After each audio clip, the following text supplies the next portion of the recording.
Hey everyone, Zane with you, and today we'll show you how to save one time or view one's photo on Instagram.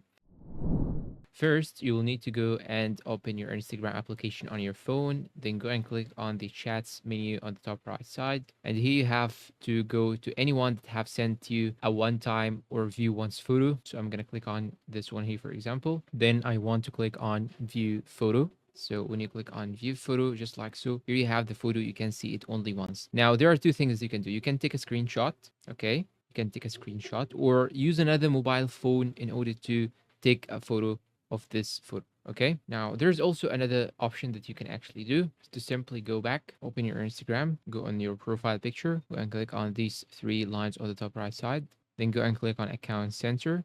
Now scroll down till you get to your information and permissions. Now click on export your information, then click on create export, then choose your Instagram account, then go and click on export to device and start export your information on your own mobile. And that's all for today's video. If you find it helpful, please support us with like, subscribe, comment, share. Thank you for watching and goodbye.